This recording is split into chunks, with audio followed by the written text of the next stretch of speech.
Welcome, welcome, welcome. Welcome to another edition of I Stand on That podcast. Um, Welcome, guys.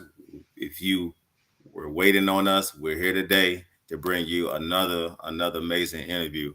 All right, so we do have a few guests in the building. And my mom always told me if I basically never to introduce someone, and guess what? I'm gonna always mess it up. So without further ado, I'll go ahead and introduce myself. Mr. Data Insight from the 305, Dade County's finest. So that's me. Who else we got in the building? Well, listen, you already know what it is. It's your boy, Gary Harrington, author, Gary Harrington, educator, Gary Harrington, him, Gary Harrington. I'm here. And I'm going to be honest with you guys. I know we do it all the time. We talk about this. You could be anywhere in the world, but you here today with us. I'm thankful and I'm grateful. And I got to pass the mic. And I'm passing the mic to a very special friend of mine, y'all. We lucky today. But I'm going to go ahead and let him introduce himself, Mr. Albert Gibbs. What's going on? Thank you guys for having me on your platform. Albert Gibbs here. I wear a few different hats: author, businessman, nonprofit founder, entrepreneur. Just here to kind of talk about some of the things we have going on down here in South Florida in the Tampa Bay area. And I'm looking forward to a great discussion. All right. I'll go ahead, G-Man. Okay, so listen, we here today, and really we're here every day for the same purpose, right? Every time we step up, it's all about bringing information to the community. It's all about doing things that are going to benefit our community. You know what I mean? There's so many positive things going on in our world that we don't even know about. We got strong Black men doing strong Black things in strong Black communities that we don't know about, right? And Albert is one of these guys. I'm not gonna get into the whole thing about South Florida and how Florida is a different place than everywhere else in the world, especially South Florida is different than Florida. So the water different, we built different. So I'm not surprised that this man is doing the things he's doing. But we're privileged enough to interview Albert today. There's so many things I want to talk about. When we talk about everything from Gibbs Ventures LLC, which is a multi-layered consulting company focusing on 501c3 management, tech startup funding, venture capital investments. One of the managing directors of the Best Florida Property Management Group, right? They have over 150 properties in management in South Florida, Orlando, and Tampa. As you know, so we're talking about all of these things. Best Orlando Cleaning LLC. At the end of the day, one of the most powerful things I think that I'd like to talk about with you, Albert, is you're an author, right? And you were an author at a very early age, and most people don't know that. So here's where we are. What made you start writing? How did the whole thing come about that you did your book observations first? Yeah. So, and listen, for y'all that don't know, we got the QR code up there. Support this man. Buy the book if you haven't already, if you don't know what we're talking about. But Albert, talk to us about your writing career, if you don't mind. Sure. So, my writing career started at an early age. I was in a magnet program at Parkway Middle School here in South Florida. And we had an assignment. And they said, hey, you have to write a poem. And I was like, all right, cool. So I wrote this poem. And my teacher said, hey, have you shown this to your parents? You have a gift for this. And I was like, nah. And so I, took it home, showed it to my parents. My mom and my dad, especially my mom, was extremely supportive. And I think the reason why I kind of started to write was I couldn't rap, right? So a lot of my boys was freestyling and rapping and things like that. I just couldn't master the flow, so I could not rap. So I did the next best thing, and that was poetry. But in all seriousness, for me, poetry really kind of gave me an outlet. Coming from South Florida, coming from the family that I came from. My dad, amazing father, but not the most we didn't talk about our emotions openly like that, right? And so for me, being able to have that outlet to where if I was feeling a certain type of way, I can write about it. You know, I'm gonna be honest. Most of my poetry starting out was definitely about girls. So you know, I used to Hey, get you to call it what it is, right? Call it what it you know, is. I figured out I had a way with words, so I would kind of write little poems. You know, even in high school, I had a little side business. I would write poems for my boys, and they could give it to girls. They give me like $5. So All right. always been an entrepreneur, always trying to have a few streams of income, even at an early age. And then I progressed, and when I was in high school, I was actually in a journalism program, and so I started writing a lot more, writing for the school newspaper, and even writing for the Sun Sentinel. And so my writing progressed, got a lot better. Was published for the first time at 18 years old, my senior year in high school. When I got to college, something very powerful happened. I was like, oh yeah, I do poetry. So when I got to college, I was actually introduced to the spoken word. So a brother by the name of Will the Will Bell came through to he came through Hey, to Black hold Line. on, Bert. You got to give a Hey, bro, moment. you You ain't got to just give a finna moment. you ain't just finna Will the Will blaze one over done that. had an impact on everybody Yeah, I that's know, yeah, bro. Yes, yes, Moment that of is silence for that brother right there, man. yeah. Moment of silence, man, for sure. definitely, man.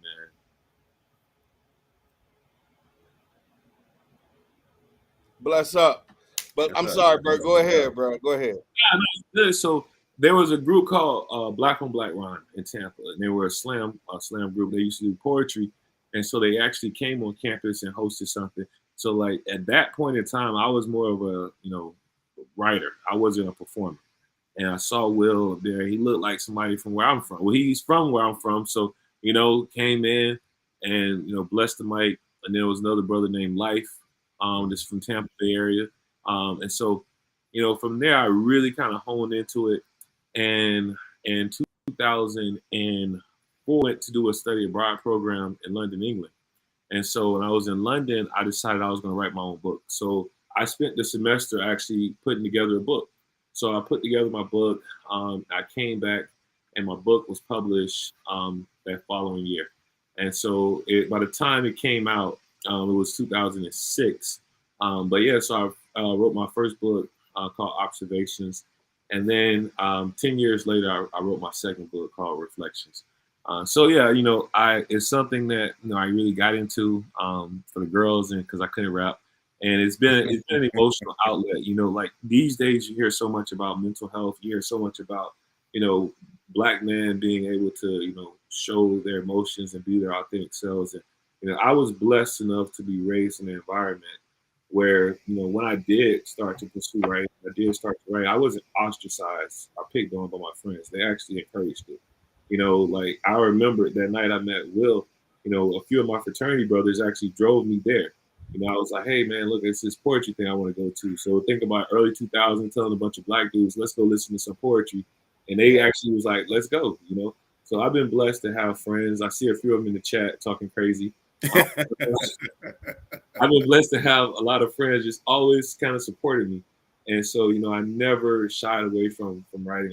I was something I've always embraced.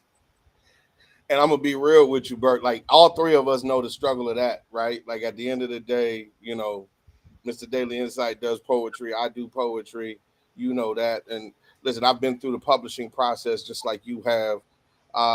What I did want to talk to you about, and what I was hoping that you could do, just to continue on this writing conversation, right, is talk about the publishing process that you went through for those that feel like it's the most daunting task in the world, right? If I wanted to write my own book, publish my own book, I mean, you just said that you were published at 18, which is crazy. But then Man, also at the same time, you came back, you went to London, which is crazy, right? And now you got a whole poetry book out there, actually more than one. And we'll talk about the fact that you did a whole poetry book and gave it away for free. But that's the spirit that you carry. That's the heart that you've always carried, which is why I think the cats, listen, what could they say to you? You was one of the coolest dudes around. So what they going to say? It was get in where you fit in. But talk to them about the publishing process, bro, if you Yeah. don't mind, just how that worked for you. And if somebody wanted to publish a book, what does that look like if it's the first time you're trying to do that? So so my first book was published close to 15 years ago.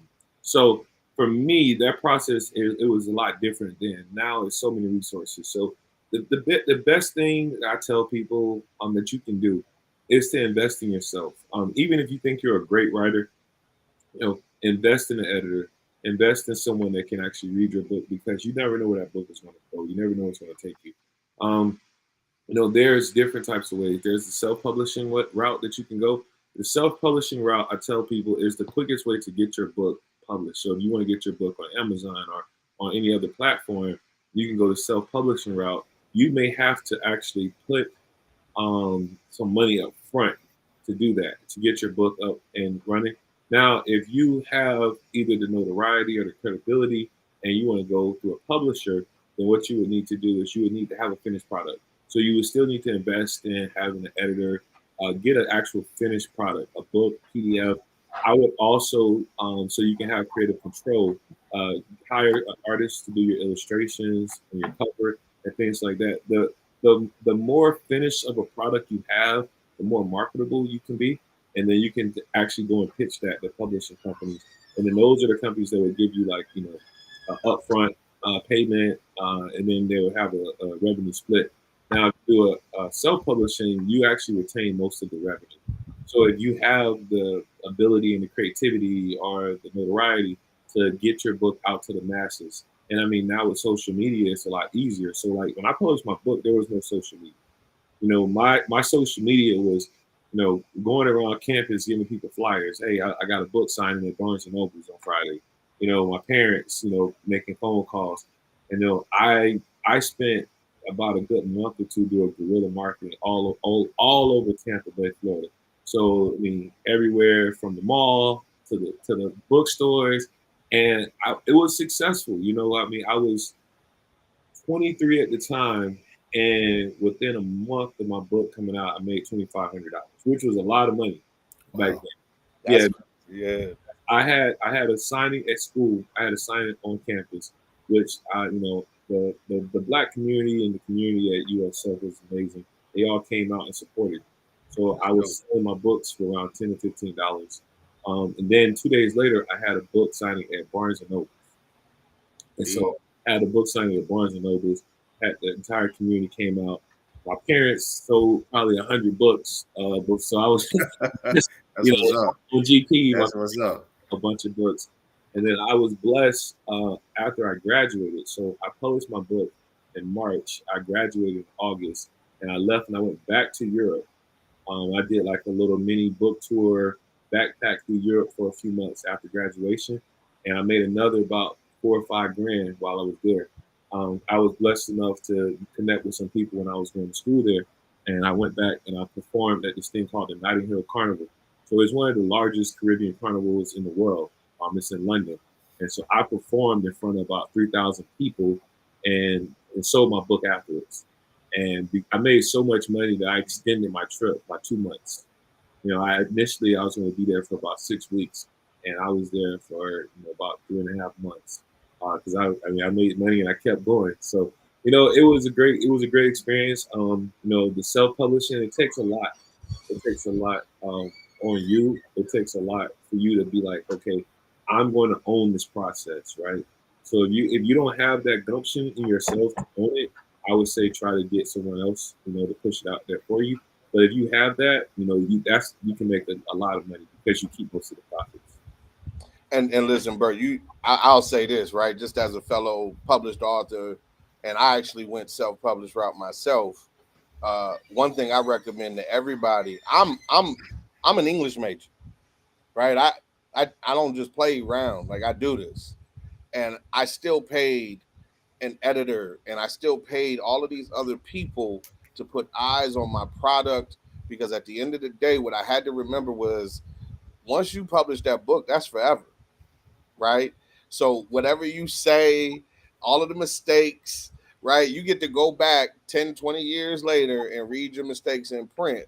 So I know you did a poetry book, I did a fiction novel. And what would you say, like, if you had to tell someone that was getting ready to do a self-published venture right now, what are the top two resources that these are the things you can't ignore, you probably should consider not doing this yourself?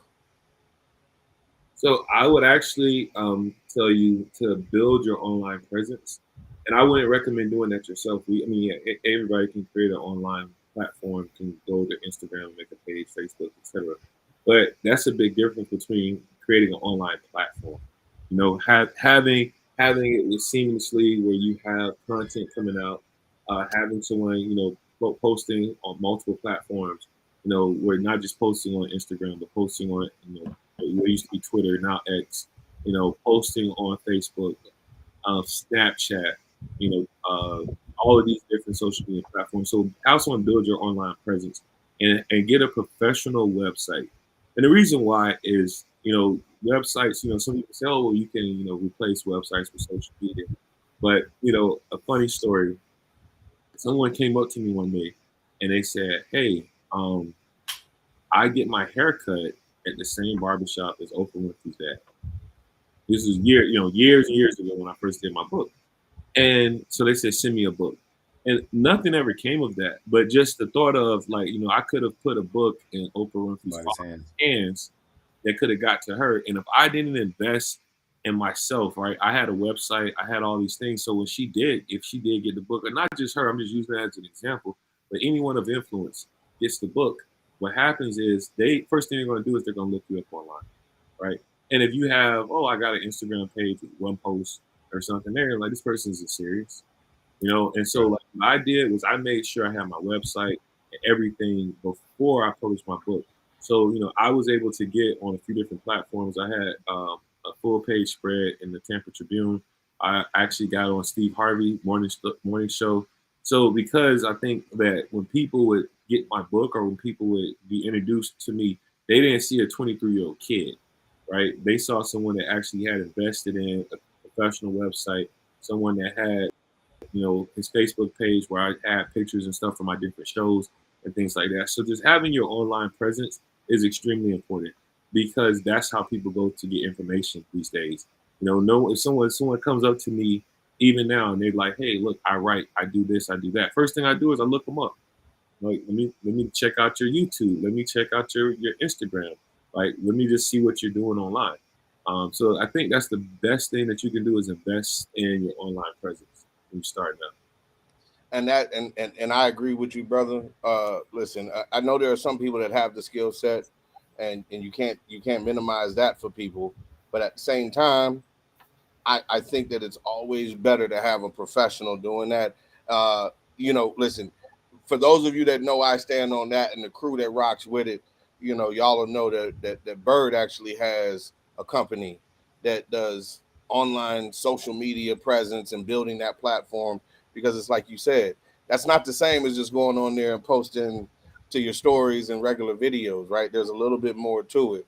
Mr. Daily Insight understands because he's been doing it for the I Stand on That crew for a minute. And I'm like, yeah, that ain't my move, right? So I definitely can appreciate the fact that you're sharing that with the people. So one last question before I hit it over to Mr. Daily Insight, because I know he had some things he was going to definitely bring to you, but just kind of keeping it in place. You made mention of multiple streams of income, and you were talking about it like when you was 18, right? So what's the importance in your mind of multiple streams of income, right? Especially Yeah. for somebody as a black man in the black community, not to eliminate it for everybody, but just you as a young man, what is the importance of multiple streams of income? So funny story. I remember when I was 18, or not even. I'm not even gonna say 18. When I was in high school, I used to cut grass. I wrote poems for people. I burned CDs. I worked at Chuck E. Cheese and sold tokens on the side. I was making money a lot of different ways. And then I remember, like, when I got my first good paying job. After college, I got a job that moved me out to San Francisco, Bay. I was working in the tech industry. I got, they gave me a car, and I mean, I was living good. And I remember this one day thinking, like, man, like, I don't have no hustles no more. I used to have all these hustles, right? And like what happens to most people, I was living high and I got laid off, right? I'm 3,000 miles away from home. I got laid off. And they said, "Here's a plane ticket back home. Thanks." Wow. um, So I quickly learned then, just the importance of having those extra streams of income because you just never know what's going to happen. And my career, I've had a very long career in tech, um, and currently I work for Amazon Web Services, and Amazon's been in the news lately as far as a lot of layoffs. Before that, I was at a company called Citrix. We were actually sold off to private equity. So in the last 5 years of my career, I've probably gone through about 8 layoffs, massive layoffs. Hundreds, thousands of people. And so, like now, I'm at a place now. I'm 40 years old, have a family to support, and I'm just never going to give anybody that power. I'm never going to give anybody that power that if you decide you don't want me to work for you anymore, that my kids suffer, food is not on the table. So like now, I have my different businesses that I do. And, for me, I feel like not just myself, but anybody, having those extra streams of income is extremely important because even if you never get laid off, right, having that second, that third stream of income where, one stream of income could be for investment. One stream of income could be for savings. One stream of income could be to start another business, right? And you have different, buckets of money that you can pull from. It just makes life a lot easier. And there's nothing worse. Like I mean, like I said, I work for some really really big tech companies, and I see a lot of times, former colleagues on social media, on LinkedIn, and they're really struggling. They're really going through a tough time because they really thought Mm. that this was a company I was going to work for 20 years. And so even when I left, I was at my last job for 10 years. And I was extremely successful, did a lot of really really great things there. And I left and I went over to Amazon, and my dad was like, "Oh man, you sure you want to leave?" And I said, "Dad, this isn't when you were at AT&T Bell South and you do 20, 30, 30 60 years. years. Yeah, exactly. That doesn't work anymore."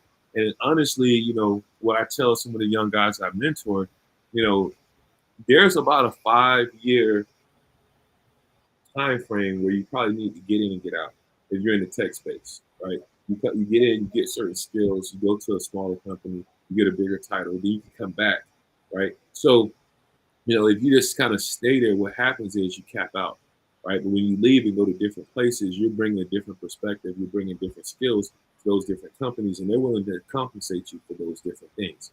So it's best to kind of be able to be flexible, and never just rely on one company. I was just texting with my boy Garen, he's in the chat. He's up at Invest Fest right now in Atlanta you know. Mm. And I'm very, very interested to hearing from him and my other boy Datron that are up there, about all the different things that we're doing in our communities to invest and circulate money within our communities because that's something that people of color we just really don't do.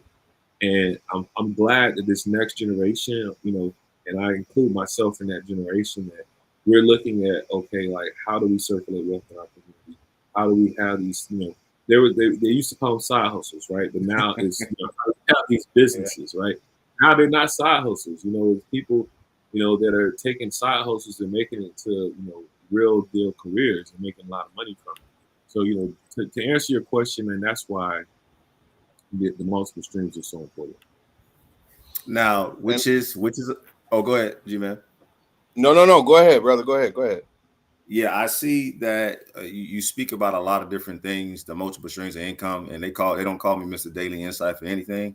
I give the insights on just finance or different things, whatever the case may be. And I always say to myself, since you mentioned there's different streams, never ever ever give someone the ability to starve you, right? So that's one of my things. So that's why Gary give me always a hard time, what I'm saying, about situations. People in my corner, they always trying to do something to better themselves, and it's kind of like, man, yeah, you don't ever stop, do you? I say, yeah, I don't want to.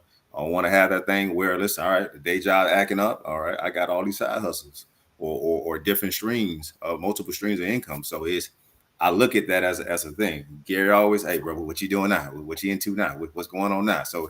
always give me a hard time. He always be calling me a dread, and his wife.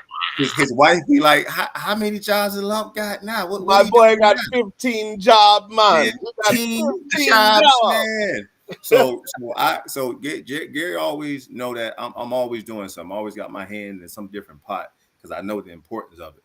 I mean, you mentioned, you mentioned I think you said your father or someone in your family basically used to cut yards when they were younger. Some. I did. Oh, you did. Okay, bingo. So you did. Yeah, yeah. So my grandfather, he owned a lawn service, and he never ever worked for anyone in his life, and that's always been the family's kind of thing. We cut yards, Mhm. entrepreneur. So honestly, I had it in my blood for the longest, but didn't even know how that even went within the family. You know, and so I got a question for you. Before I kind of get into things now, you mentioned that you did some poetry. Now, when was your first ever poetry event? How did you feel when you first got on stage? What was that first stage experience like when you first did some poetry, or have you did poetry on stage? Oh yeah, nah, man. I've been blessed to grace some really amazing stages. But believe it or not, man, and I know we're one of the things we're going to talk about is education and what's going on in Florida right now. But I was one of those kids, man, that just was fearless. And so like I was maybe in like middle school, elementary school, reciting poems, not my own, but either Maya Angelou or James Baldwin or Langston Hughes poems in the Black History Month programs. Mm-hmm. So that was my first time actually doing poetry, was reciting it in a Black History Month program, I think in middle school at Parkway Middle School. And then I think my first time really performing was when I started going to the Cotton Club in Tampa, Florida. And I would go, and I mean, it was like a weekly thing. From there, performed at a venue called Tiger Tiger. It's a huge venue in London. When I moved to Oakland, I performed at the Air Lounge. Shout out to my boy Prentice. He used to run the Air Lounge. So I used to go to the Air Lounge every Wednesday when I lived in Oakland. And most recently, I was blessed enough to be a part of a showcase at the Broward Center of Performing Arts. So, a huge venue. I was able to kind of do and so, yeah, I've been on a lot of stages. And the first time, man, like, honestly, like, I just got off and I was like, I suck, And it was, because like honestly, man, like I got up and I was like, I was reading. I was like, hey, yo, roses are red, violets are blue, blah, blah.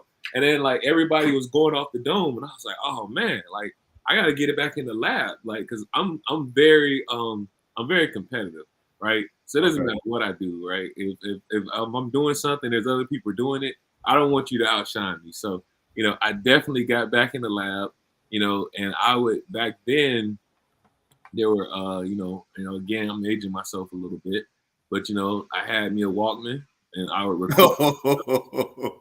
record myself, and then as I'm walking to class or walking around, I would play my poem back to myself, and that's how I would learn my poems.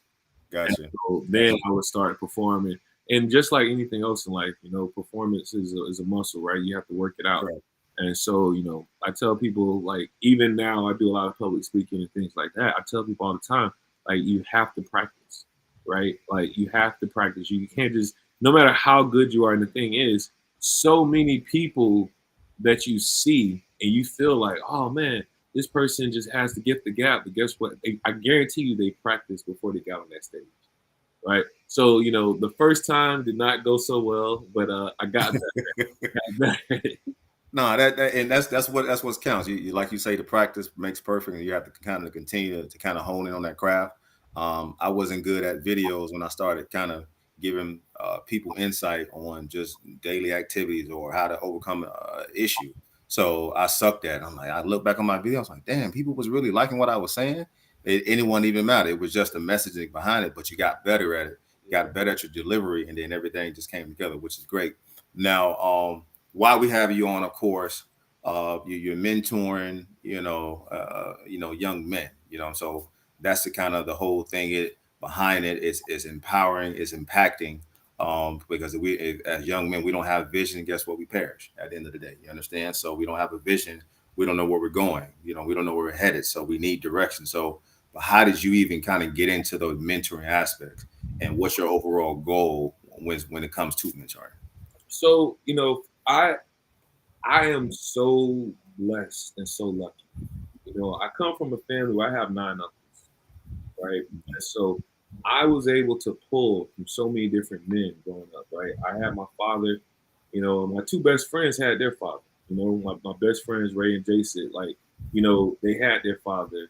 When I moved out to California, my best friend Mike, his father, Mr. Don White. Like, so I was able to have a lot of my friends who had male role models, right? And so even if it was something I couldn't talk to my father about, I can go talk to Mr. Sheldon about, or one of my uncles about. And so, I didn't take it as mentoring until I was an adult, right? And then I looked back and I was like, man, like I remember in middle school when I needed a job, I went to my Uncle Gilbert and I was able to work for him. And then I remember like, my Uncle Fred taught me how to, put cologne on it and, put it on Hey, but wait, for the girls, right? So you had the porgy for the girls, man. cologne for the girls. You Hey, see where he going? I see where you're going. I'm waiting on the third one. I'm waiting on the third one. and so, but no, man, like it's my uncle Ken, he was an entrepreneur my whole life.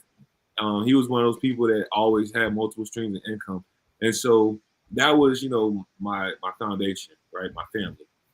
Then you play sports and you have coaches and things like that. So I had some great coaches I played for, and then at 18 I was blessed to be a part of this program called Inroads. So Inroads was this program where they took talented minority youth and they put you in a Fortune 500 company for an internship.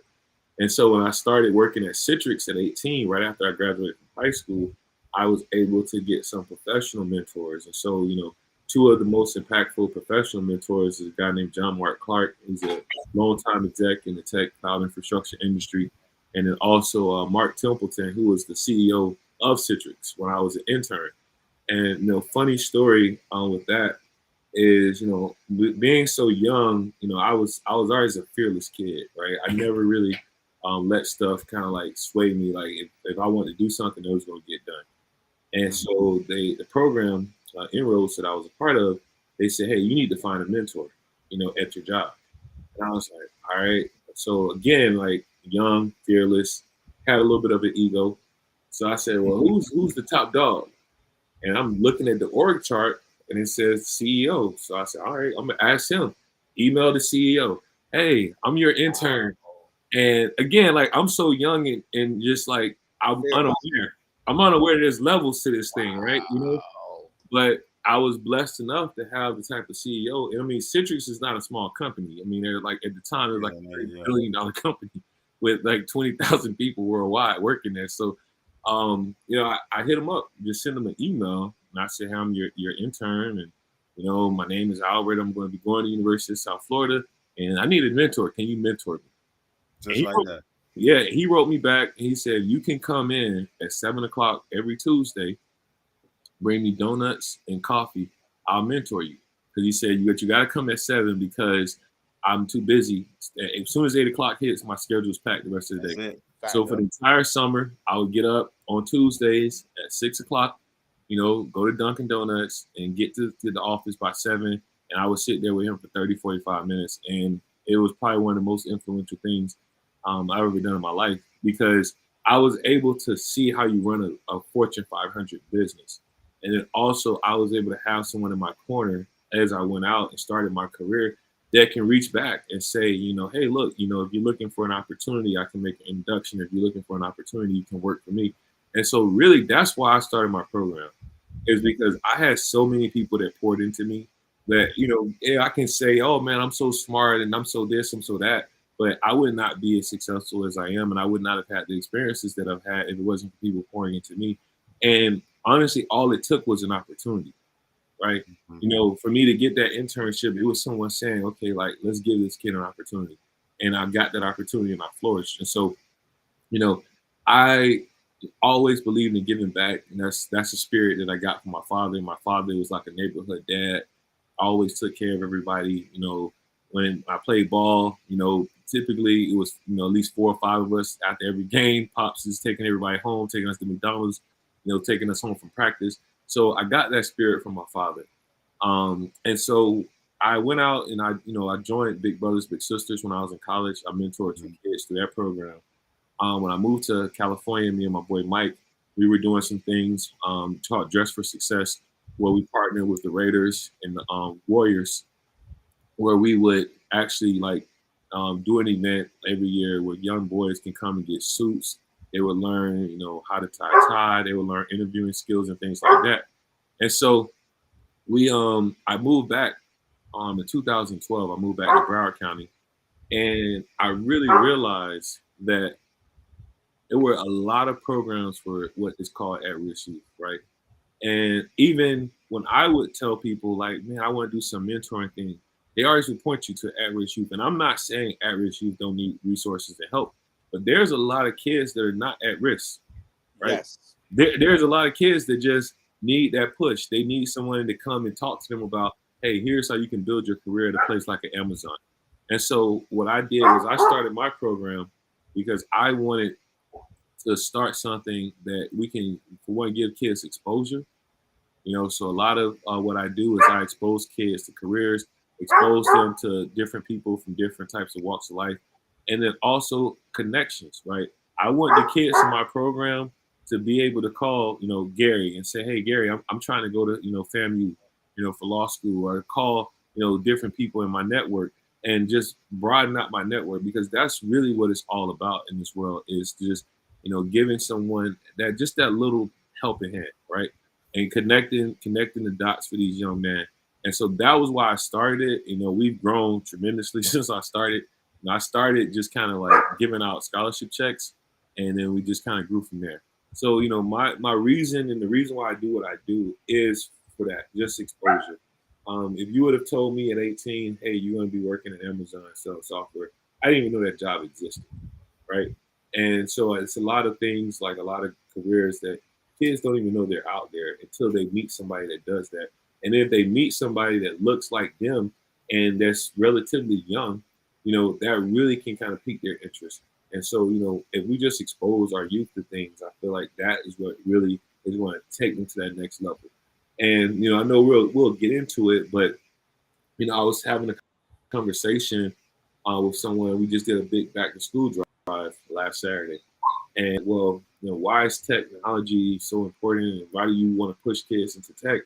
And I said, because when I was talking to the football team at my old high school, and I said, well, how many of you guys want to make it to the league? Everybody, of course, everybody raised their hand. Everybody wants to play pro ball when you're 14, 15 years old. And I said, why? And as I went down the list, well, I love football. I love football. I love this. I love that. I said, okay, but why? Why do you want to make it to the NFL so bad? Why want to be on TV? But why? Right? And when it comes down to it, Mr. Daily Insight knows it's because of money, right? These kids, they see athletics and they see entertainment as the only way to attain wealth in this country, right? And I looked at them, I said, well, you can make $500,000 working in the tech industry. They said, what? No way. I said, I make the same amount of money as the guy on the bench in the NBA working in tech, right? And I'm not the highest paid person on my team. There's people that are becoming millionaires through tech, right? I think they just advertised that a lot of companies are offering AI engineers $700,000 salaries, right? And so if you can tell a middle school kid, a 15-year-old, that you can make that type of money, they're going to work just as hard at that as they would have worked at football or basketball, right? And I'm not saying this to crush anybody's dreams, right? I wanted to play ball too. I thought I was nice when I was in high school, right? And I stopped growing. And so that was the end of that. But, I'm not here to crush anybody's dreams. I'm just saying, like, you need to have other dreams, right? And, a lot of times, they're playing sports and they're so dedicated to sports because they don't think that they can make a lot of money doing other things, right? They see that as their only outlet. And so the more exposure that we give these kids, the more that we're going to start to see more engineers, the more we're going to start seeing, kids coming up with their own AI companies and things like that. And it's all about exposure. Yeah, and then before I get to my last question, I want to kind of hone in on exposure. And my whole thing was I had my email signature always say exposure is everything because it leads to a lot of things. When you say exposure, and I always use this analogy when kids they have career day. Who do you see in career day? Firefighters, police officers, nurses. Not saying nurses don't make a lot of money, but what if we had some IT guys such as yourself in the building that look like you, we can say, what? Oh, how much money do you make? Oh, I make the average salary of a minimum wage football player. Okay, so how can I get that? The whole thing that you just mentioned, exposure is everything. So we don't see people like Albert coming into the schools doing career day. I don't know that that career exists. So at that moment, I still want to become a football player or a basketball player because Mr. Albert has not walked in my school, and I was educated or exposed to how do I get to that actual career. So again, exposure is everything, and I'm a firm believer of that. And my last question for you is, why is teach equalizers for the Black community? So tech is Tech. I'm sorry. yeah. Sorry. So, I know what you meant. So again, right? If you look at the type of money that you can make in technology, and another, so two reasons why. The tech industry is one of the industries where you can come to your authentic self, right? If you're a lawyer, if you're a doctor, at some point someone's going to pull you to the side and they're going to say, "Hey, shave your dreads, cut your goatee. You need to look the part." Right? And I get it. I was clean shaved with a brush cut the majority of my life because I was in a customer facing capacity working in sales. And so, but in the tech industry, you can see people, the men and women showing up in their authentic selves because you're working behind a computer, right? You're not walking into someone's, place of business where you're going to be the face of that company, right? So as Black folks, we in corporate America, a lot of times we feel that we cannot be our authentic selves. The tech industry is a very unique place where you're going to see brothers rocking dreads. You're going to see sisters rocking dreads. You're going to see people with long beards, right? So that's one piece. And then the other one is just the financial opportunity. In tech, you know, and I don't say this to brag, but like, my goal was always I want to make six figures. I started making six figures over 10 years ago. I was probably one of the first within my friend circles to start making six figures because I was doing tech sales. And so if you look at, and then also another thing is tech allows you to get into these six figure jobs, 250K jobs, $500,000 jobs without multiple degrees, right? Most of the people that I work with, they don't have PhDs and master's degrees. They're just extremely technical and they get a lot of certifications, right? So when you look at that, you don't have that debt, right?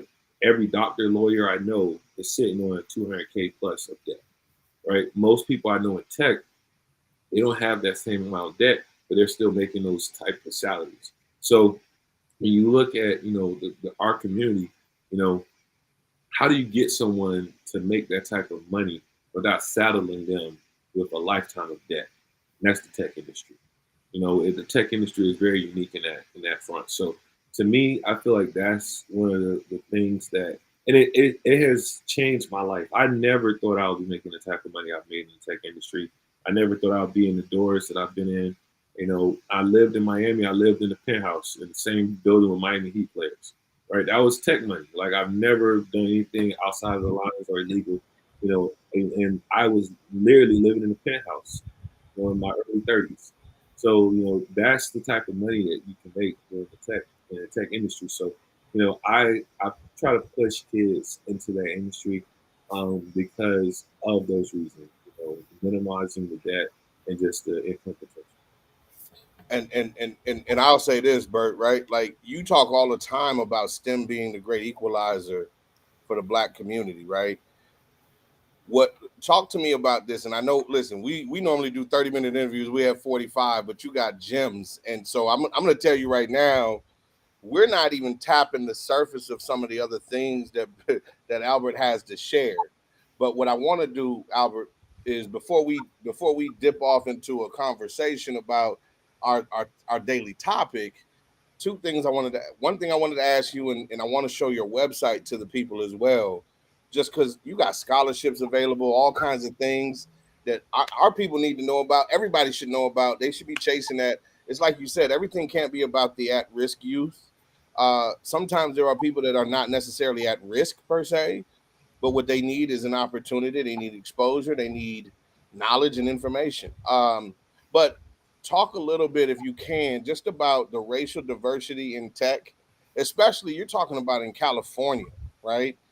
But overall, talk about the racial diversity in tech and why we need to push more, I'd say, young black men and women into the tech field. Is it all? I guess what I would say is this: Do you feel like we're fairly represented in that industry? Absolutely not. Absolutely not. There's still a lot of work to be done. And in the corporate settings, there's something called a glass ceiling.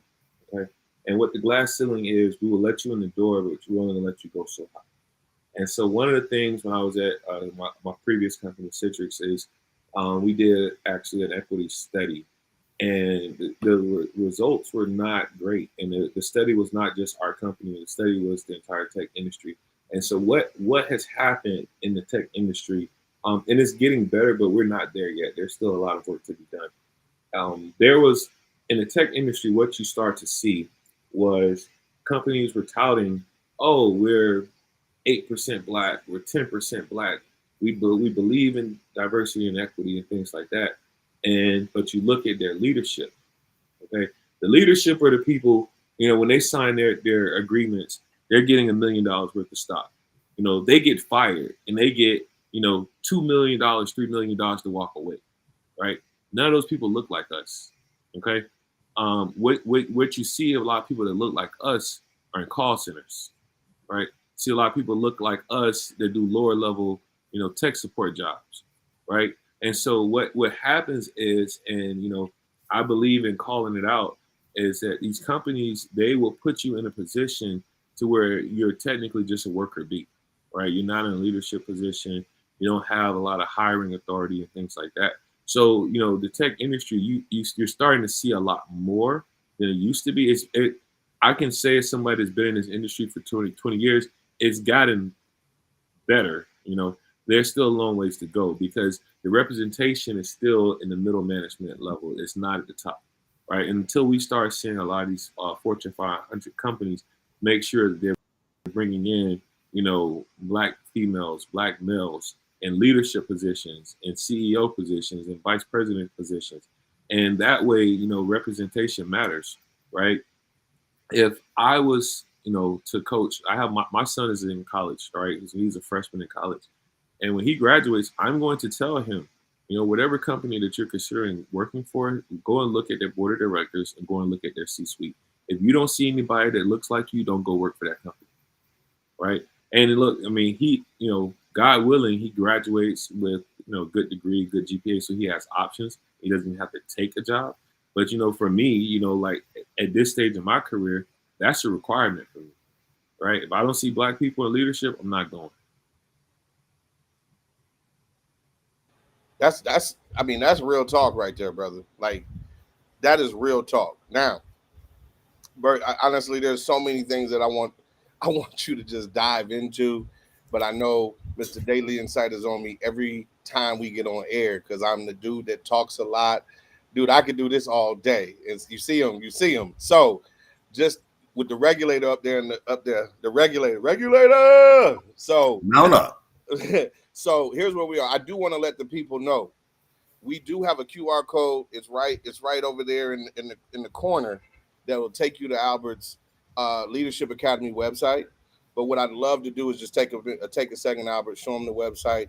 If there's anything that you think we should point out specifically, you can guide me to it. So I'm going to share. Oh, and then two time for Travis calling out Albert Thomas. That's why he went another route because he was busting his tail on the court. So that's my cousin is 5'4". Nobody in basketball. Don't let him. Way to call him out, though. Way to call him out. Listen, tell the truth out there, people. Tell the truth. Tell the truth.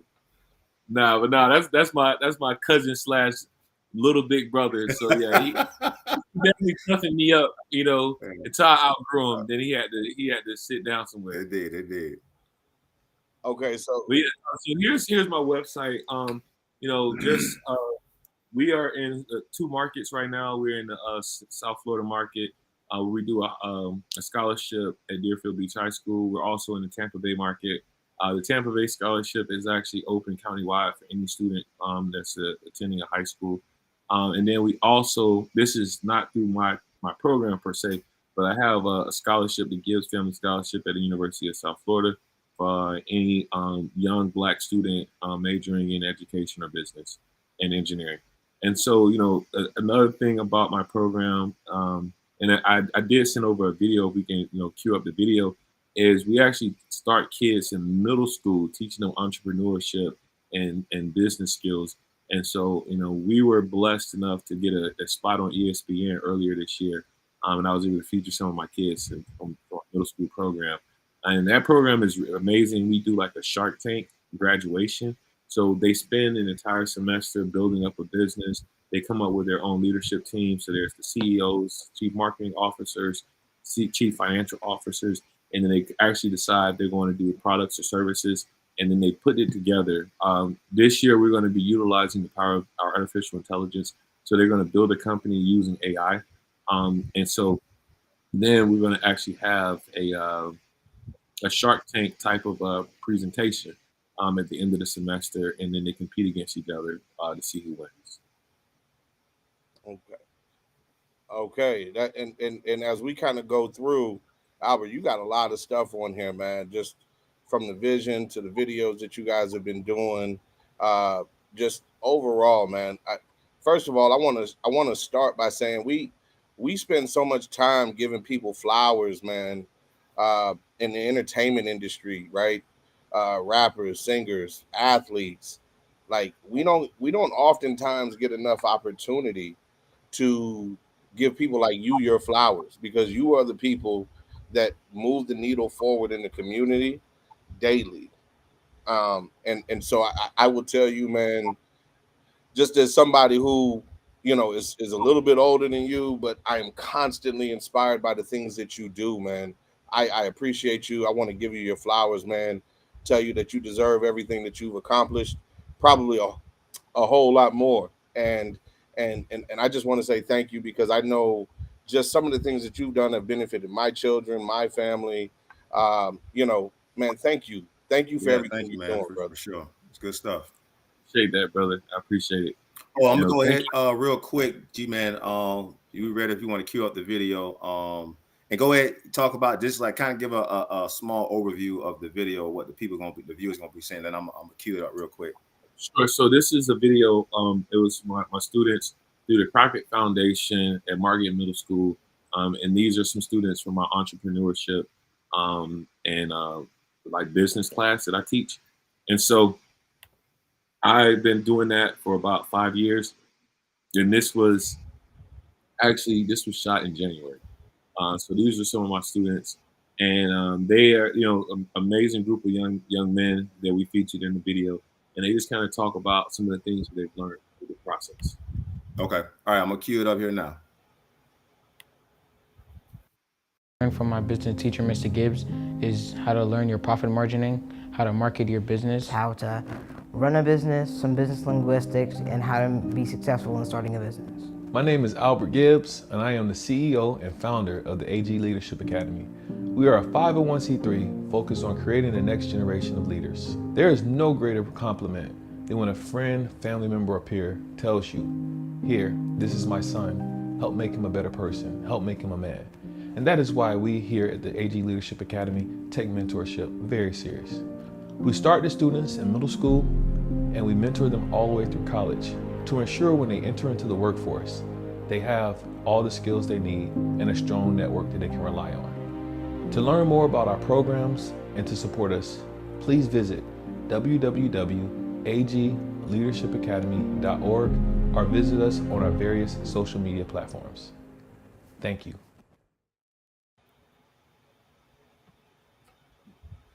Amazing stuff, brother. Amazing stuff, man. And listen, we're not going to shy away from the fact that I know you said who played that video. That was for who? ESPN. Who? ESPN.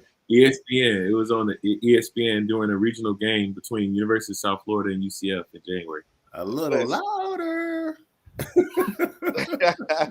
Nah, that's big stuff, man. And listen, I'm just gonna do it early and say, dude, if I can, I know time is the currency that we can't get back. But if you ever are open to giving us a little bit more of your time so that we could dive a little bit more into some of the tech stuff, because that's stuff that I really want to make sure people hear, man. On top of just the entrepreneurial spirit, right? And then the other thing is, I want people to know that you didn't just walk into this, right? Like, things haven't been, life for you ain't been no crystal stair type energy, right? Yeah, man. And I could go for like another 30. I just text my babysitter, so I could go for another 30. But I need you on this. I need you on this discussion too. I got to get you on the discussion because I need to make sure I got some help and some representation on this. No doubt. I can say one more thing about my career to your point, Gary. Like, it wasn't, I can say, I worked for Amazon, I made all this money, I did all these things, but like, my first sales job, I worked in San Jose, California, which is considered Silicon Valley, and I had a job that was great, and they gave me a car and everything like that, and I got laid off. And for the next 2 years, I sold copiers, and I literally, in a shirt and tie, walked around hot San Jose, knocking on doors to small businesses and trying to sell them a $2,000 or $3,000 copier. And I look back at that experience and I tell myself, no matter how stressful it gets at Amazon or at Citrix, I could be walking around in the sun trying to sell copiers, right? And so, just to have that foundation is something that kept me grounded, kept me motivated. So, with that being said, to those out there that want to get into tech, don't think that you're just going to walk into, $150,000, $200,000 job. Take that 65, 70K sales job, do your commissions and get yourself to 100 through your commissions. And then it'll just kind of go from there, and just always figure out a way how to get better every day. That's my thing. I tell all my kids I work with is get better every day at something. And so with that, let's definitely get into the discussion of the day. I'm interested to see what do we have on deck. G-Man, key that thing up. Let's go. Oh, no. Play them drops first, brother. Play them drops first. Everybody, just give us 1 quick second. We're going to play a couple of drops. Then we're going to play the video that leads us into our discussion topic. Note here, I'm within a reality. I'm here at the 420 Mixer. I want you guys to go ahead and follow I Stand on That podcast. If you guys haven't done so already, well, what are you waiting for? Go ahead, follow him on IG, Facebook, all of the social medias, because it will be worth it. Truly Miami, and I want you guys to go follow I Stand on That podcast. Check them out on Facebook and Instagram. With Royal Inc., and I encourage you to check out the I Stand on That podcast. All right. Like Kevin Hart say, we are back. Absolutely. So I'm going to go ahead and cue up the video that's basically going to kind of lead us into our discussion topic. So bear with me 1 second. I'm going to go ahead and play the quick clip.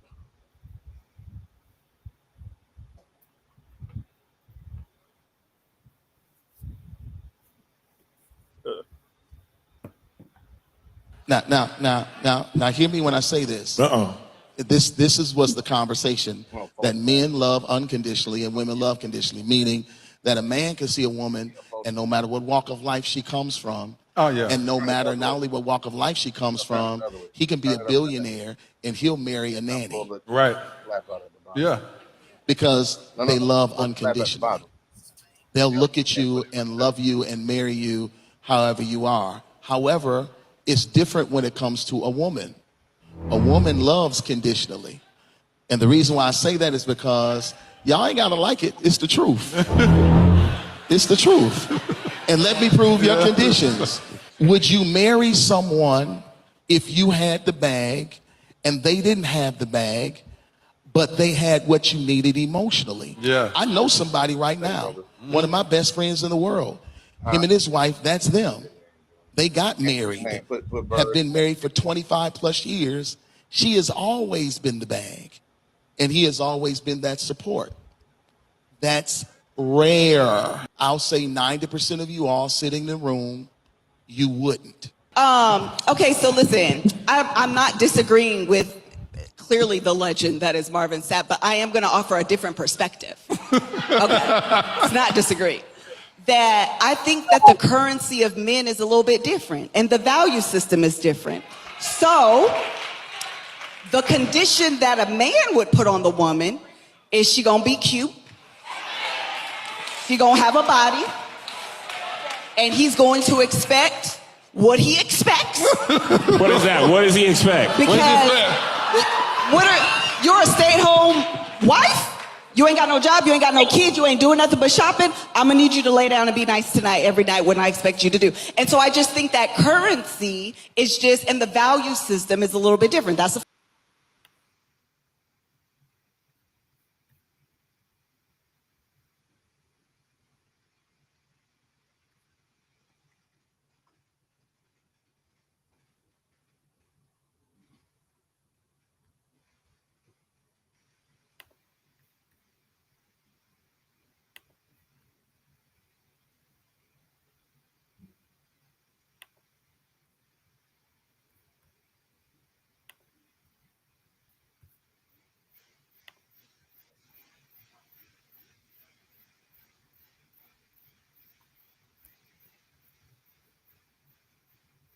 G-Man.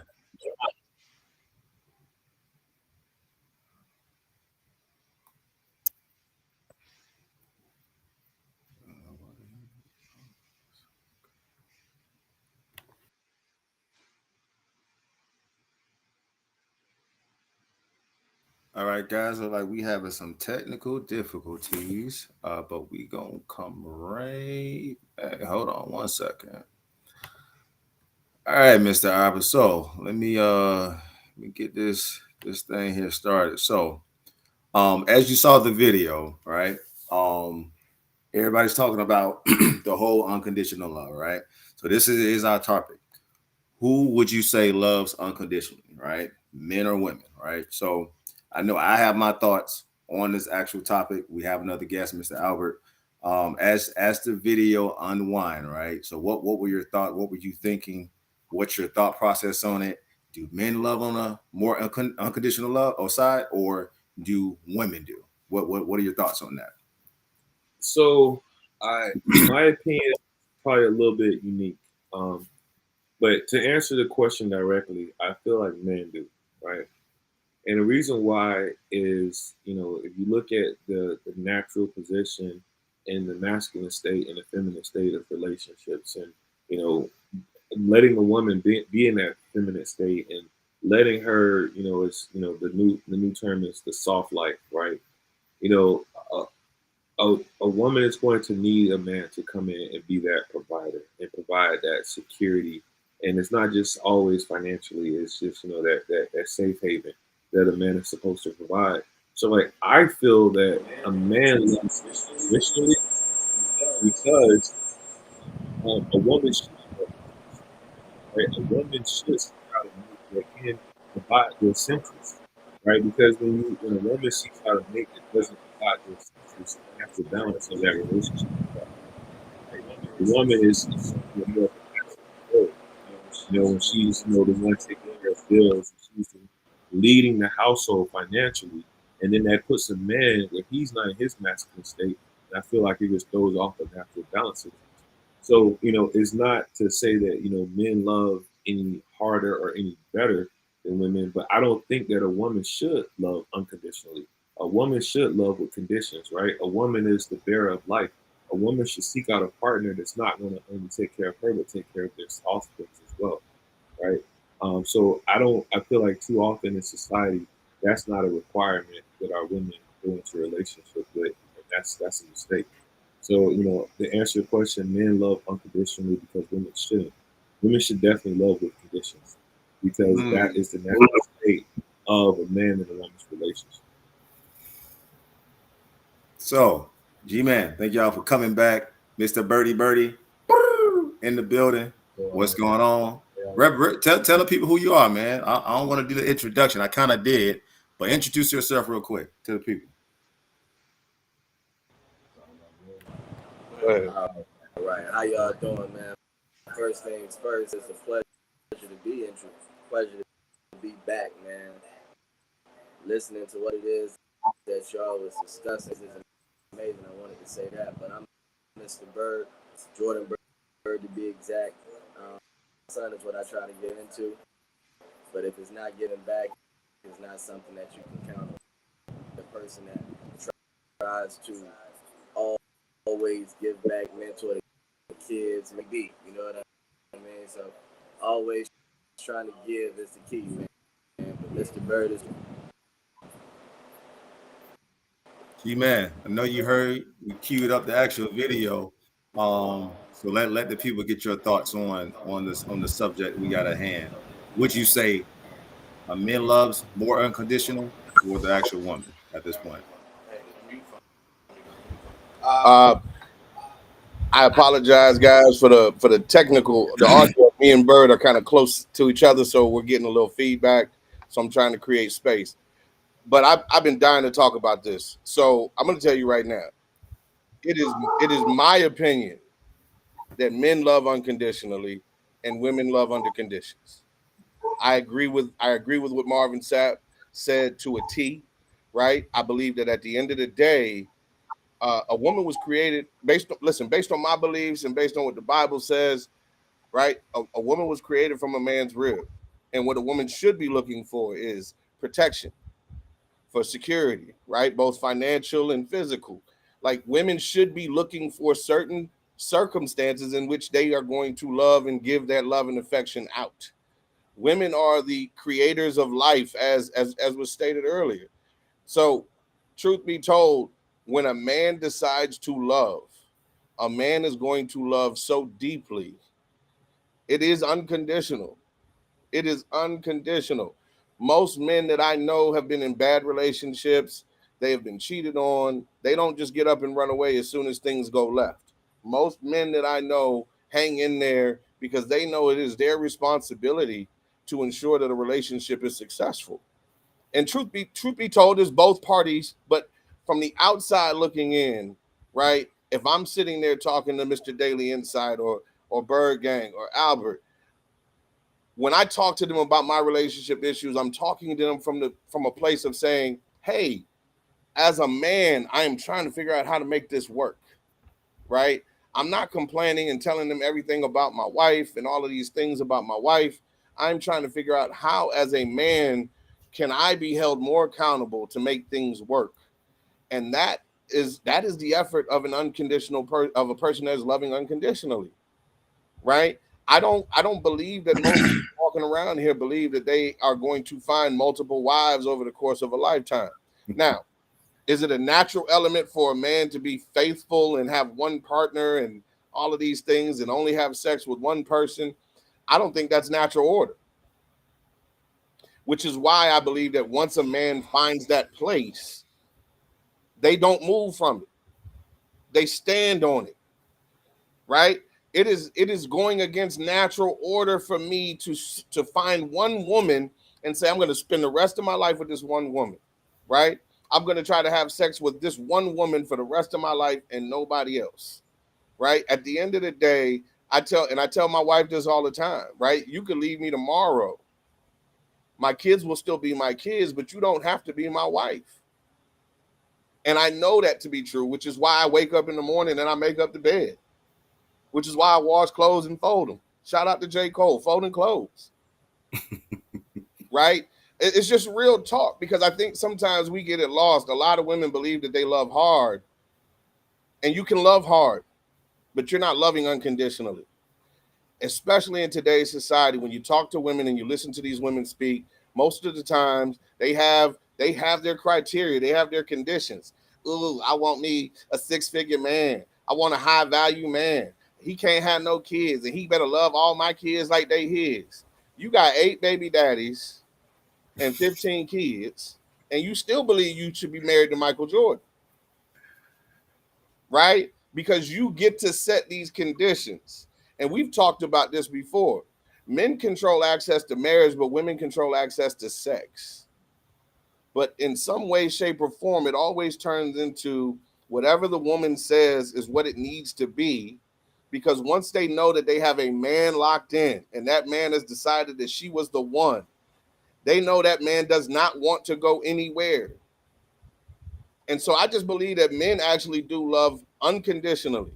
I believe that men are probably the least loved species on the planet. Right? Hey, hold on. Don't move the goalposts. I'm moving. Okay, my bad.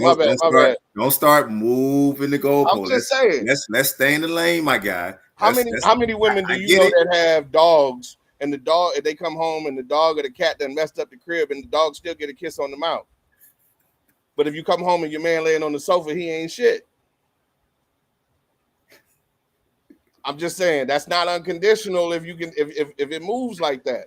So that's my opinion. Y'all can love it or hate it. It is what it is. I get your stance and where you moving and shaking. I get it. I get where you're going, but I want to keep it. I want to stay in the same lane where we want to stay on the topic. So Bird Eye, let me hear your 2 cents, my guy. Well, brother. And project a little bit for me as well. Project a little bit for me. Say that again. I said project for me. Project. Can you hear me? Can you hear me? Yep, you good. Cool beans. Well, I'm at with the situation, my brother. I believe a lot of things are contingent when it comes to this question. I believe things are contingent when it comes to this question. Can you hear that? Yep, you good. Cool.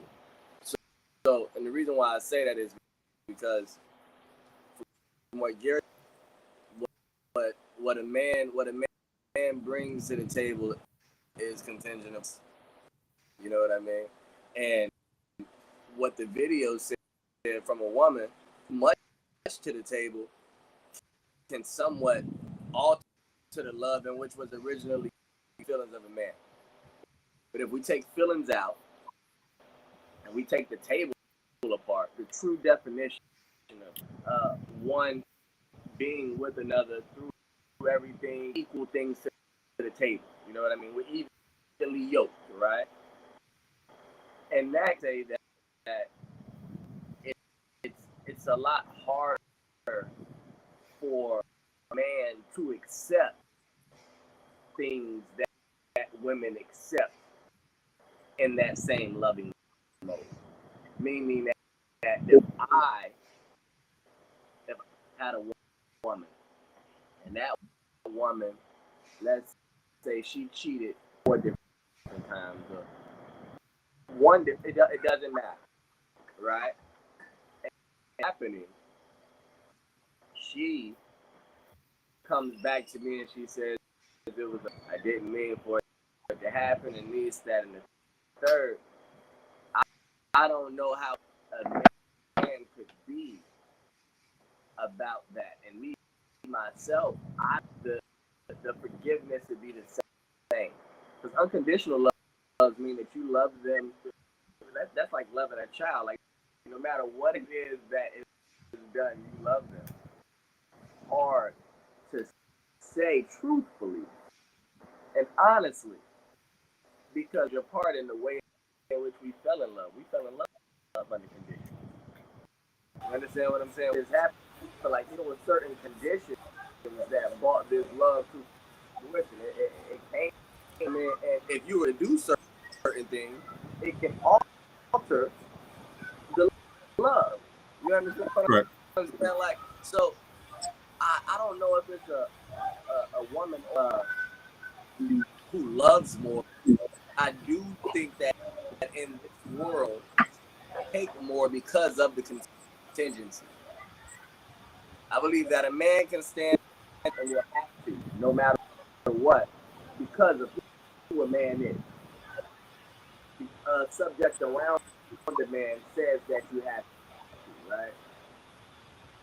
A woman is different because she can be making it okay.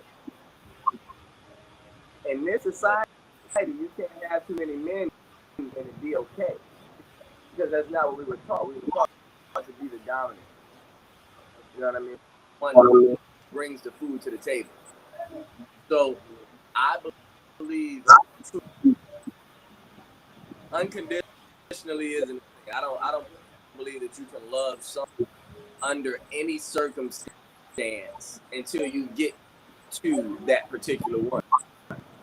You can't say that you love a woman under that condition. She ain't even giving you that condition. How did she do X, Y, and Z, and come home and tell you that she did X, Y, and Z? It's a feeling.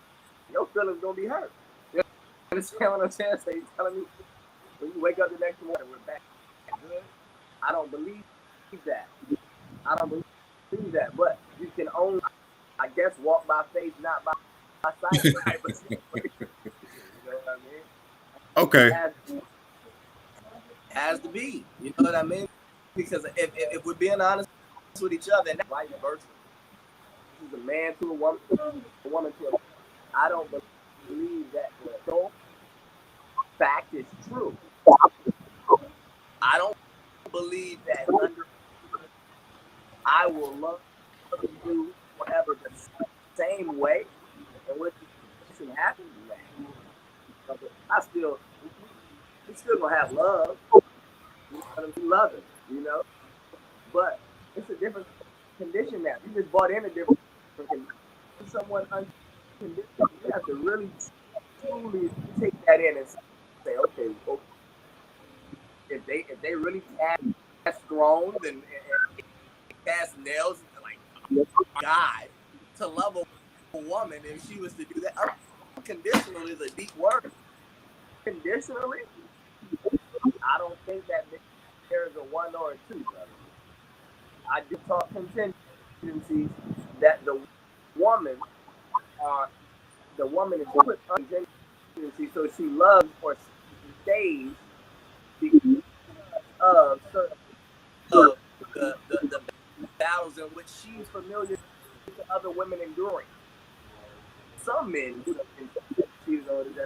but how many do you know that stayed? And we can keep rocking and talking that way. I don't know. You know, maybe hey, but All right. That's where I'm at. All right. Go ahead, you man. You was about to say something. Well, no, and I was trying to get as much as I could from what Bird was saying. There's a little bit of an audio issue there, and I apologize to the people for that. But listen, here's where we are, right? He's right. Unconditional is a big word. Mm-hmm. It's a big word, right? Probably 50 points on the Scrabble board if you can get it out there, right? That thing is a monster word. But I just listen. I will say this: I know the men that walk in the circles that I walk in. When they love hard, right? When they love hard. When they hurt hard, right? And I know what it takes for a man to get to that place. And I also know what it takes to remove them from that place, which is why when it happens, it's detrimental, right? Wait, but hold on. I love that piece. But what about on the women's side? Because I'm on the other fence, right? I think the women love on the unconditional level more than men. Women got fucking dresses. What that mean? You remember back in the day the comedy skit when it was Martin he did the "You So Crazy" and he was like, "Girl, he out here acting up. Girl, I'm finna put on my fucking dress and go to the club. Fucking girl." But that's okay. And here's the reason why. Why? Because women, they, even though men cheat and do all this other stuff, right? They say, you know what, he cheated on me, but then you know what, I still want to make this work. I don't want to have a broken family. I'm gonna let this one cheating situation slide. All right, happened a second time. You know what? Just bad time. You know what I mean? And it keeps happening over and over and over and over and over again until she say, you know what? I gave you too many obstacles. I mean, situations. Instance. Listen, let this is my perspective. Bail money listen, out, bro. Listen. This is my perspective. This is my perspective, sir. And let me finish. I did not cut you off. I'll go ahead when you finish. Now that man out there cheating, B. When you finish. My bad. I'm sorry. I'm gonna look. I know it's burning inside, but let me finish. Let me finish. So all those moments where she said, you know, take you back, even though she hurt, even though her mental, he ain't changed. Is she showing you he changed it? Nah. Even though he might be paying the bills and doing all this other stuff, but this one area, he's okay to mess up in on a continual basis, and she's supposed to accept you back. No, that ain't cool. So now, and nowadays, all this modern stuff now is just, oh, you better come. Yeah, but why? Because over time, these women have on a continual basis been showing that unconditional love and continually been hurt. So now they coming to the table, things a little different now. Oh, well, he ain't doing this. I ain't messing with him. Why? Because remember, not gonna cry again. It's Mary J song. Not gonna cry. I'm not gonna shed no tears. You know what I mean? That's the reason. Mary went through it unconditionally, showing that man love, and guess what? Kept getting hurt.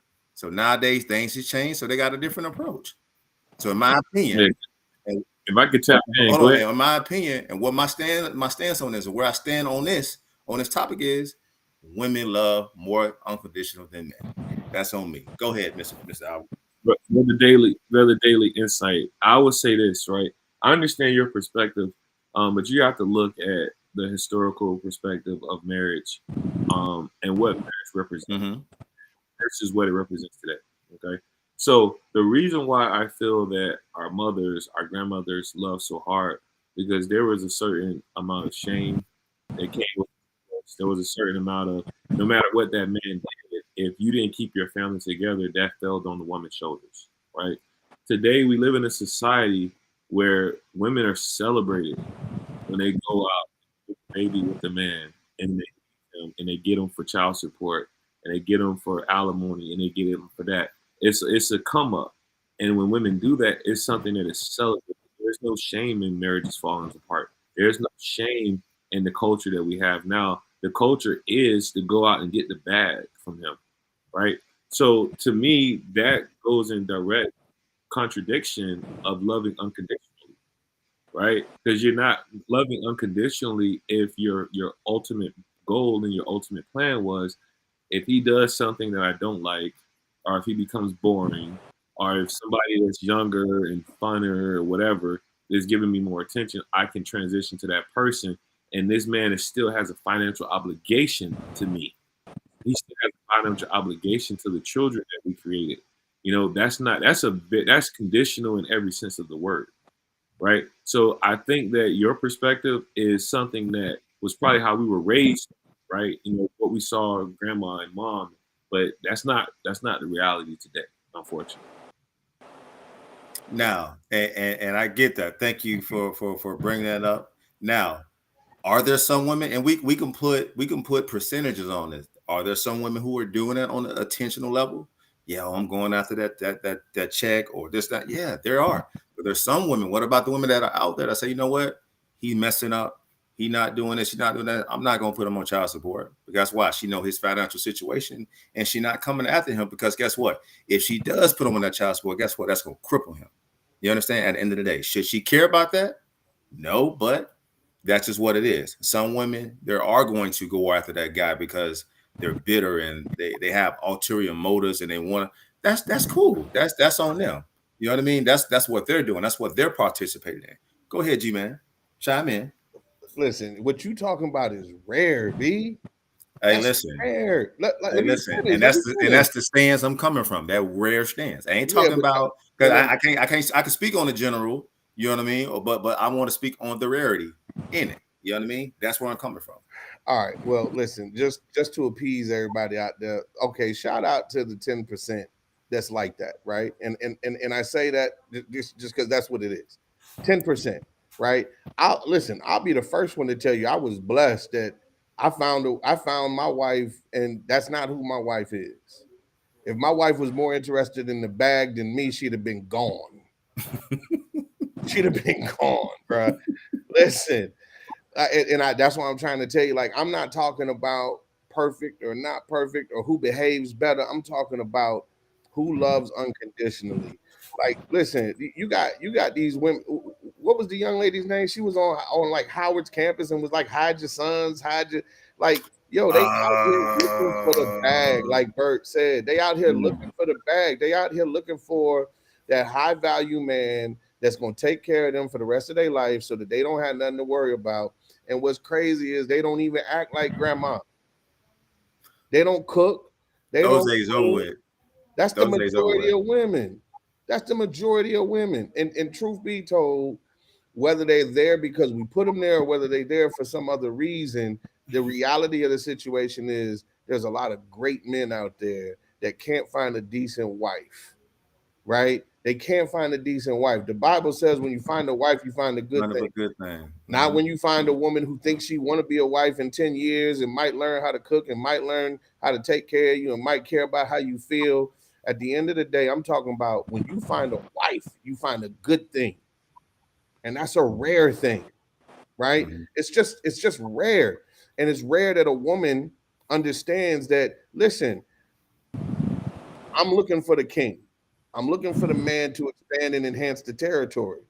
And even when I'm mad at him, I need to speak to the king in him. Right?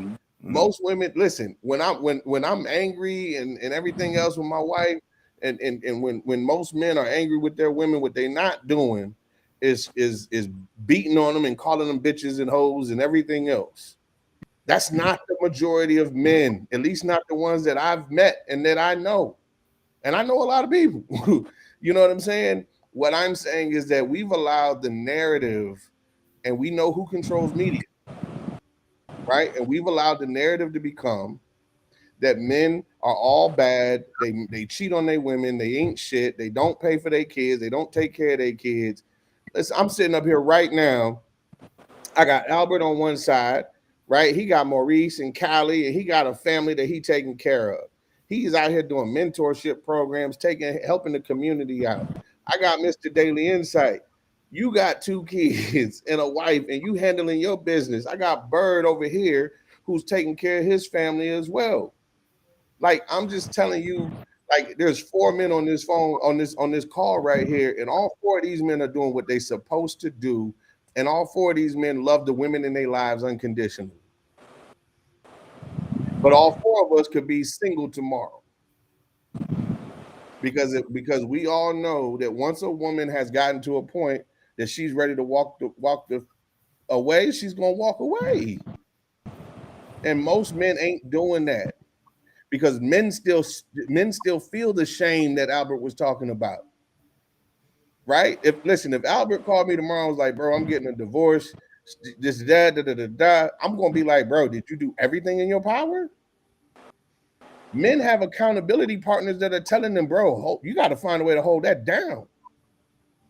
Most women, when they call their mama, their sister, their auntie, their cousin, they like, fuck him, girl. He ain't shit. Go get you a hood house and put that nigga on child support. You're going to get $2,500 a month. Your taxes going to be off the chain. You're going to be all right. Fuck him. So that's because of that hurt, though, remember? Because of that hurt. You know what I was talking about earlier? Let me ask you a question. But I said unconditional. I ain't say who loves you when you ain't mad. Go ahead, Berto. Let me ask you a question about that hurt.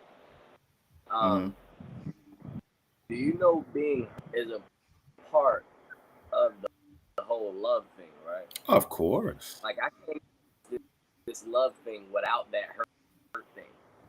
You understand what I'm saying? Like, love comes levels and devils, but if we're talking conditions, accept all of them and still love the same way if we're talking unconditionally. I'm gonna throw out one thing because I want to line up what you're saying because you had a question for me, you know, because it's a part of it, right? So it's part of that love. Your woman cheats on you 6 times. That 6 times supposed to be a part of the being hurt? You cool with that? Is what I'm asking. That's just foolish. Let me tell you something. I'm being a little bit over the top with it, but I'm just saying that's part of it. It's perfect. It's perfect. I was just having this conversation. Perfect. No problem. But the question is, do you understand and do you accept are yours? It's not about if the woman cheated on me 30 times, because we're not asking what she did to me and how man enough am I to accept the doors in which may have been open. That's not the question. I love you, baby girl. I love you. Do us part. But you have to understand that the conditions are going to change over time. If contingent upon your action. Contingent upon period. Gary said he makes the bed. He doesn't make the bed to keep his wife. Wife happy. Happy wife, happy life. The condition of the love between the sheep and the 8 to 5 and all of that, that has to do with all of the things that, if I got a horrible day and my wife treats me different than when I have about love, like we have to sit down and talk about the conditions, but that's like talking infinite. That's like saying, okay, bet there is no beginning. But if we're being honest with each other, you meet a woman, she has 4 kids, and you chose to deal with her, and through that dealing, you fell in love, and you had a kid of your own, right? You had a kid of your own with this woman, and you felt like you was the last. She ain't having no more. She step out on you, and she have another one, but she still wants you the same. That ain't the question. Your feelings gonna be hurt. Love is a still be hurt. You may still got love for her, but the condition has changed. Baby girl, you a whole nother. You know what I mean? It's another condition. I gotta take that into account. You know what I mean? So I just have to be both sides, man. That unconditional, very 2% type time. If we did, yeah, he was right when he said that brother was talking about our women and us back in the day and the shame in which they had. You know why our parents didn't? They still hold around. Grandma and granddaddy was still trusting. Because it ain't like that nowadays, though. Yeah. And it ain't like that nowadays. Now is one in a while it happens. One little thing happened, everybody going to separate ways. Grass green on the other side. I'm good. Let me ask you a question. Coming from and we all have where we knew at least a grandmother or a grandfather or right who stayed married for a long time. We know that they went married for 30, 60, 40, whatever years, right?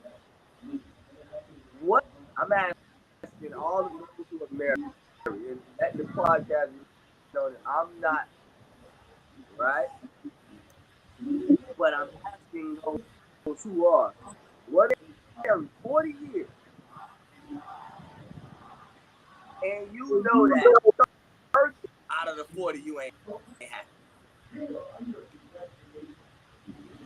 It's for what it is. Before y'all answer my question, I believe it's for what it is that my brother said.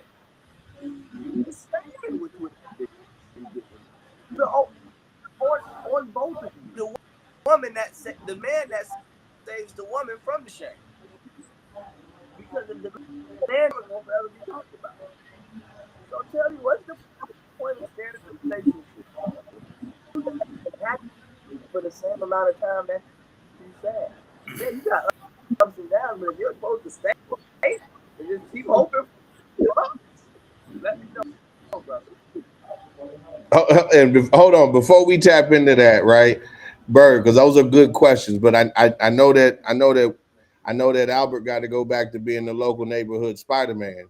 So before he leaves, right, before he leaves to go continue being the man he is, the South Florida black business leader, 40 under 40 type tune, right?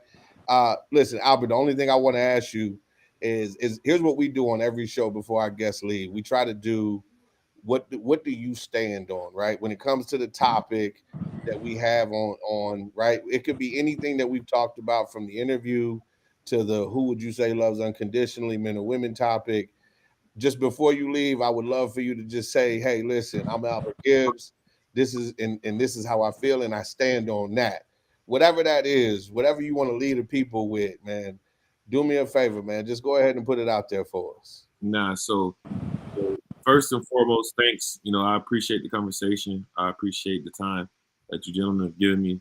I stand on,